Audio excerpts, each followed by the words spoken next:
Equation of straight line, सरल रेखा का समीकरण। लास्ट लेक्चर में हमने देखा था जो हमारी स्ट्रेट लाइन होती है वो बहुत सारे कंटिन्यू कोलिनियर पॉइंटों से मिलकर बनी होती है, और ये जो कंटिन्यू कोलिनियर पॉइंट्स होते हैं वो एक साथ मिलने के बावजूद भी किसी वक्र या कर्व का निर्माण नहीं करते हैं। हम कह रहे हैं जो हमारी सरल रेखा होती है वो बहुत सारे कंटिन्यू कोलिनियर पॉइंटों से मिलकर बनी होती है, जो कि एक साथ मिलने के बावजूद भी किसी वक्र या कर्व का निर्माण नहीं करते हैं। और ये जो कंटिन्यू पॉइंट्स होते हैं वो एक दूसरे के इतने नज़दीक होते हैं कि अगर हम दो बिंदुओं के बीच का गैप देखें तो लगभग ना के बराबर होता है। इसीलिए जब हम इन बिंदुओं को एक साथ देखते हैं तो कोई स्पेसिफिक बिंदु नज़र ना आके हमें एक रेखा दिखाई देती है। इसलिए हम कह सकते हैं कि हमारी रेखा में बहुत सारे बिंदु उपस्थित होते हैं। अगर हम बिंदु की बात करें, पॉइंट की बात करें, तो हमें पता है कोऑर्डिनेट ज्योमेट्री में प्लेन पर उपस्थित हर एक बिंदु की यूनिक पोजीशन होती है, जिसे हम x, y कोऑर्डिनेट से रिप्रेजेंट करते हैं।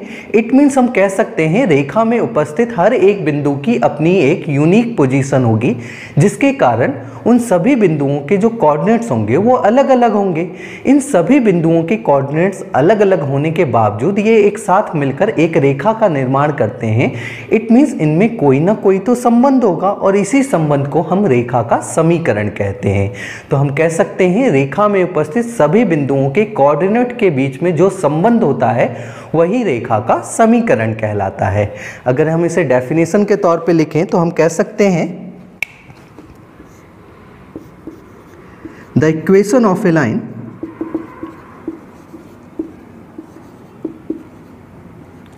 इज ए रिलेशन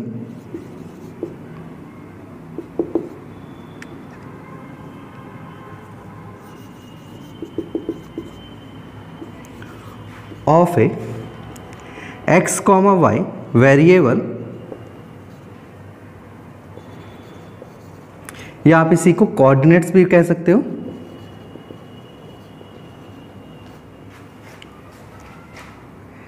सेटिस्फाई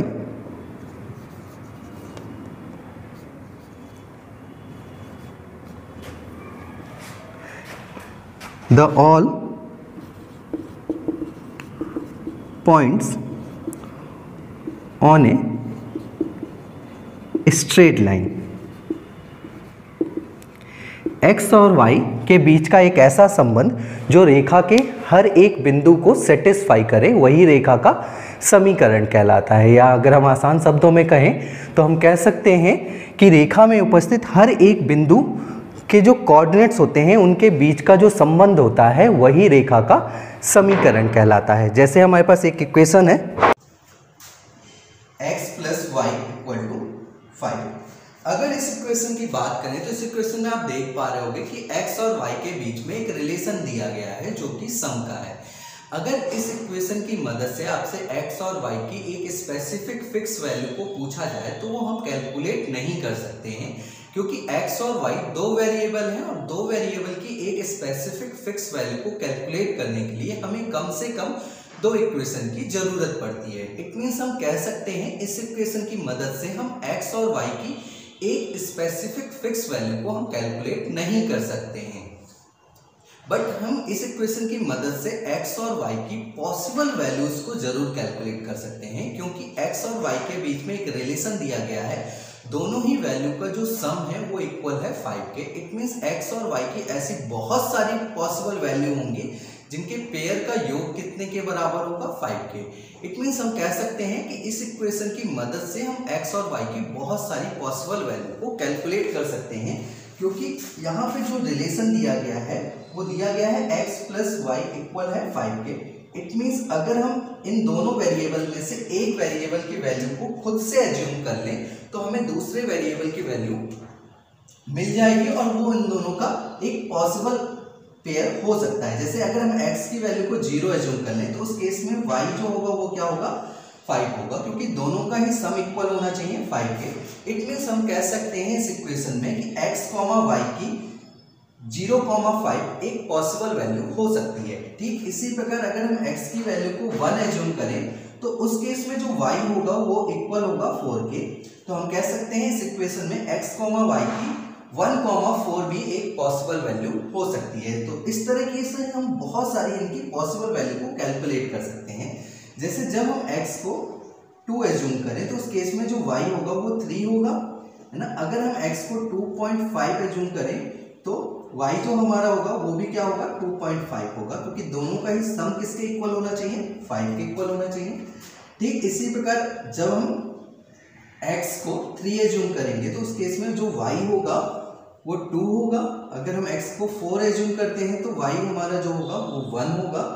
अगर हम x की वैल्यू को 5 एज्यूम करते हैं तो उस केस में जो y की वैल्यू होगी वो 0 होगी, है ना। अगर हम x की वैल्यू को 6 एज्यूम करते हैं तो उस केस में जो y होगा वो हमारा -1 होगा।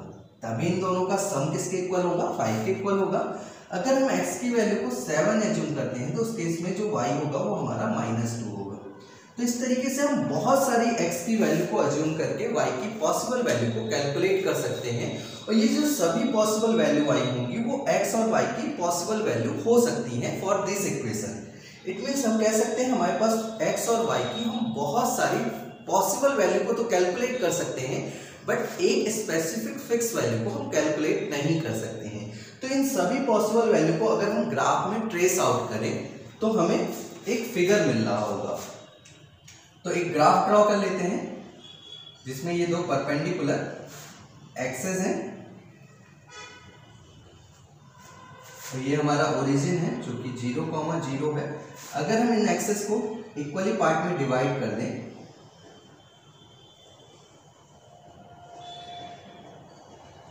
वन, 2, 3, 4, 5, 6, 7, ठीक इसी प्रकार वाई एक्सेस को भी अगर हम इक्वल पार्ट में डिवाइड कर रहे हैं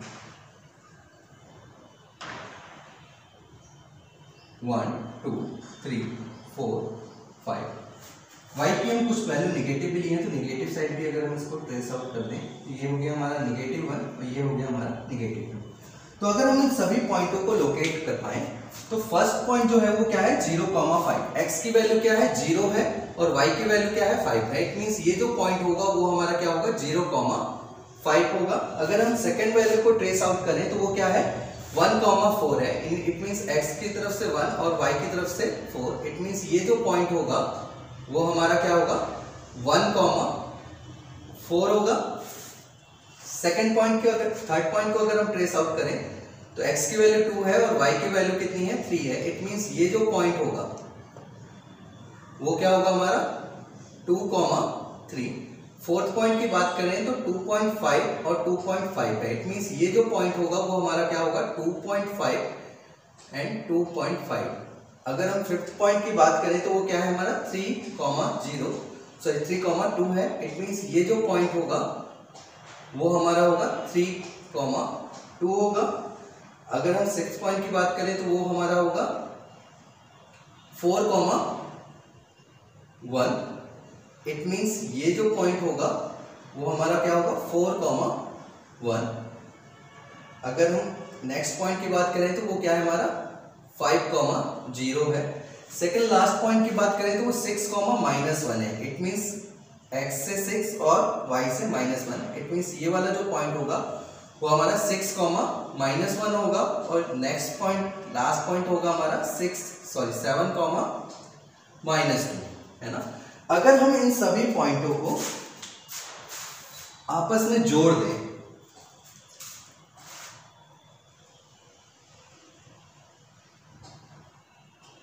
तो आप देख पा रहे होंगे ये सारे के सारे पॉइंट कोलिनियर हैं। इट मींस ये सारे के सारे पॉइंट एक स्ट्रेट लाइन के बिलोंग करते हैं। इट मींस हम कह सकते हैं ये जो हमें इक्वेशन दी गई थी वो एक स्ट्रेट लाइन की इक्वेशन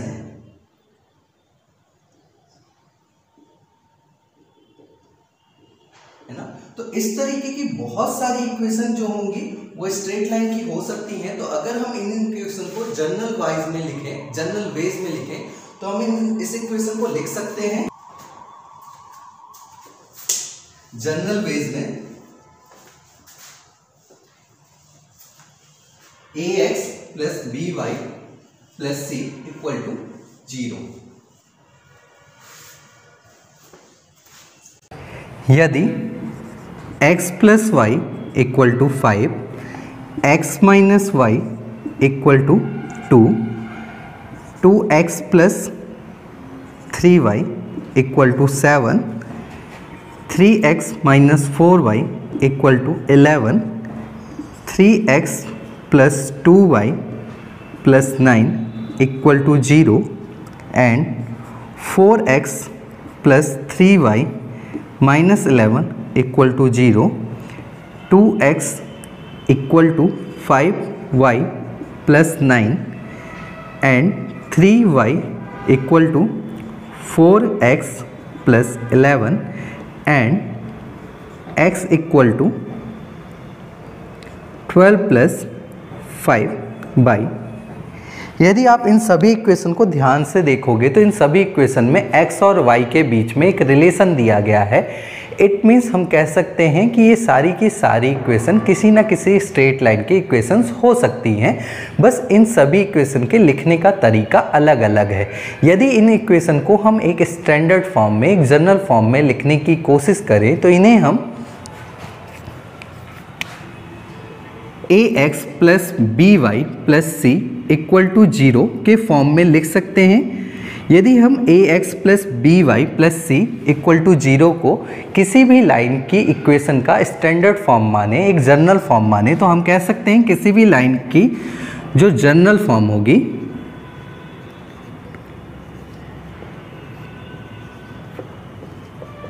वो क्या होगी, ax plus B Y plus c equal to 0।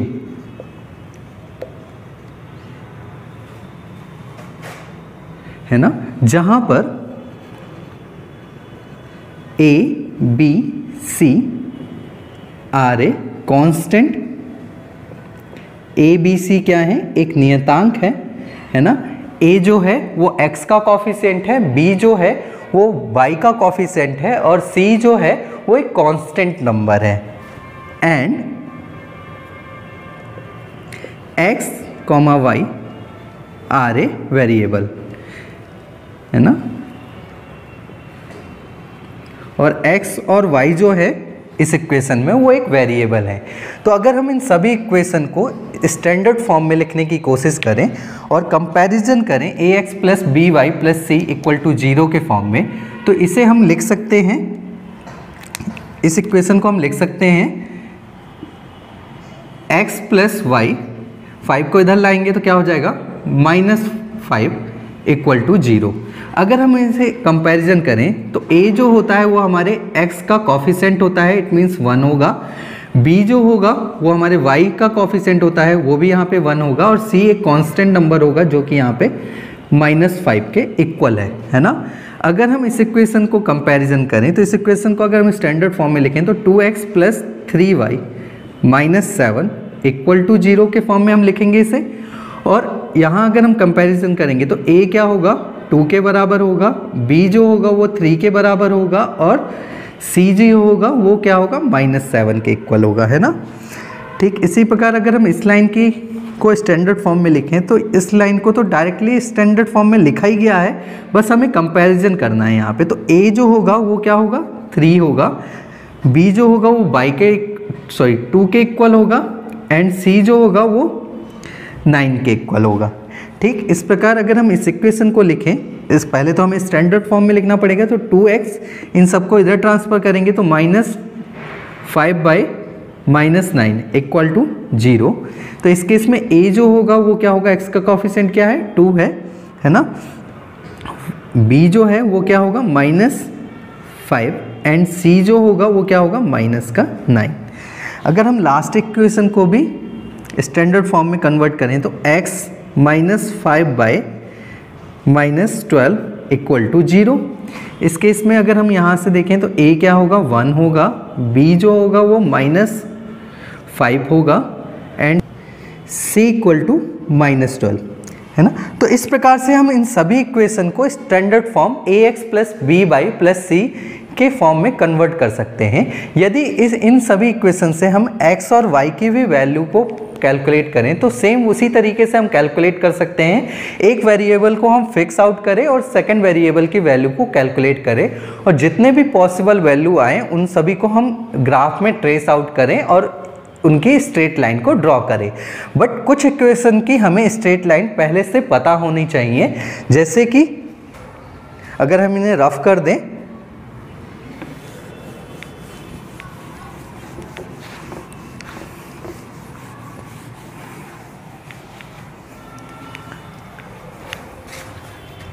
जैसे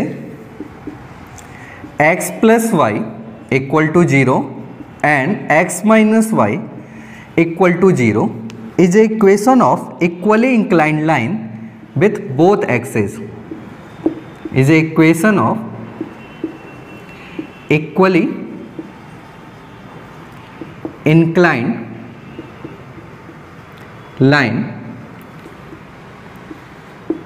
विथ बोथ एक्सेस। ये जो दोनों इक्वेशन है x plus y equal to 0 and x minus y equal to 0, ये दोनों ही इक्वली इंक्लाइंड लाइन के इक्वेशन है। इक्वली इंक्लाइंड लाइन का मतलब होता है ऐसी लाइनें जो एक्सिस से एक समान डिग्री के एंगल पर होती हैं, और ऐसी लाइनें केवल प्लेन पर दो ही होती हैं जो कि ओरिजिन से होकर गुजरती हैं। अगर हम इनसे ड्रॉ करके दिखाएं आपको, तो ये हमारा x एक्सिस है और ये हमारा y एक्सिस है जो एक दूसरे के परपेंडिकुलर है। इट मीन्स ये जो एंगल होगा वो कितने डिग्री का होगा, 90 डिग्री का होगा। और हम कह रहे हैं कि जो हमारी लाइनें हैं वो इक्वली इंक्लाइंड है। इट मीन्स ये जो लाइन होगी वो x एक्सिस और y एक्सिस से 45 डिग्री के एंगल पर होगी। इट मीन्स ये y एक्सिस से भी 45 डिग्री का एंगल बना रही होगी और ये x एक्सिस से भी 45 डिग्री के एंगल पर बना रही होगी। तो इस लाइन को हम इक्वली इंक्लाइंड लाइन कहेंगे। ठीक इसी के अपोजिट एक लाइन और होगी जो कि ओरिजिन से ही गुजर रही होगी, और ये भी लाइन जो होगी वो x एक्सिस से 45 डिग्री के एंगल पर होगी और y एक्सिस से 45 डिग्री के एंगल पर होगी। इट मीन्स हम इन दोनों ही लाइनों को इक्वली इंक्लाइंड लाइन कह सकते हैं। अगर हम इन लाइनों की इक्वेशन की बात करें तो इस लाइन की जो इक्वेशन होगी वो होगी x plus y equal to 0, या हम इसी को बोल सकते हैं x equal to minus y. ये जो दोनों इक्वेशन है वो इस लाइन की इक्वेशन है। ठीक इसी प्रकार अगर हम इस लाइन की इक्वेशन बोलें तो x minus y equal to 0 या x इक्वल टू वाई, ये जो दोनों इक्वेशन है वो इस वाली लाइन की इक्वेशन है। ठीक इसी प्रकार x equal to 0 is a equation of y axis. आपको पता होगा y एक्सिस में x ऑलवेज 0 होता है, इसलिए जब अगर हम y एक्सिस की इक्वेशन बोलेंगे तो वो क्या होगी, x इक्वल टू 0। अगर x इक्वल टू 0 कभी भी आपको मिलता है, इट मीन्स वो जो इक्वेशन है वो y एक्सिस की इक्वेशन है। ठीक इसी प्रकार अगर आपको y इक्वल टू 0 मिले तो is a equation of x axis. x axis की जो इक्वेशन होती है वो होती है y इक्वल टू 0, इसलिए इसमें y ऑलवेज क्या होता है, 0 होता है। ठीक यदि आपको कोई इक्वेशन मिले x equal to c is a equation of a line parallel to y axis at distance c, है ना। x इक्वल टू c जो है वो एक y एक्सिस के पैरेलल लाइन है जो कि y एक्सिस से c डिस्टेंस पर होगी। इट मीन्स इस तरह की दो लाइनें होंगी, है ना। अगर हम इसे ये y एक्सिस है तो अगर हम यहाँ से एक लाइन ड्रॉ करें तो ये जो लाइन होगी वो y एक्सिस से पैरेलल होगी। इट मीन्स अगर हम इस इक्वेशन को बोलें तो ये क्या होगी, x इक्वल टू c, और एक लाइन इधर भी हो सकती है c डिस्टेंस पर, बट यहाँ वाली जो लाइन होगी ना, उसकी जो डिस्टेंस होगी वो नेगेटिव होगी। इट मीन्स इस लाइन की अगर हम इक्वेशन बोलें तो ये क्या होगी, x इक्वल टू माइनस सी। तो x इक्वल टू माइनस सी भी पैरेलल लाइन होगी फ्रॉम y एक्सेस, बट इसकी डिस्टेंस जो होगी वो नेगेटिव में होगी। ठीक इसी प्रकार यदि आपके क्वेश्चन में कभी आपको एक लाइन मिले y इक्वल टू सी, तो हम कह सकते हैं is a equation of a line parallel to x axis at distance c, है ना। c क्या है, एनी कांस्टेंट नंबर, है ना। तो अगर हम इन लाइन को ड्रॉ करें तो x एक्सिस के पैरेलल अगर ये वाली लाइन अगर हम ड्रॉ करते हैं और ये x एक्सिस से c डिस्टेंस पर है, तो इस लाइन की इक्वेशन जो होगी वो क्या होगी, y इक्वल टू सी होगी। और आपको पता है एक पैरेलल लाइन हम इधर भी ड्रॉ कर सकते हैं, अगर इसकी भी डिस्टेंस x एक्सिस से c है तो इस वाली लाइन को हम कह सकते हैं y equal to minus c. Clear है। तो ये दोनों ही इक्वेशंस होंगी जो आपके x एक्सिस और y एक्सिस के पैरेलल होंगी। क्लियर है। इसे रफ कर देते हैं। लाइन के जर्नल फॉर्म के अलावा भी हम लाइन को और कई फॉर्मों में रिप्रेजेंट कर सकते हैं। उन सभी फॉर्मों को एक एक करके हम डिस्कस करते हैं।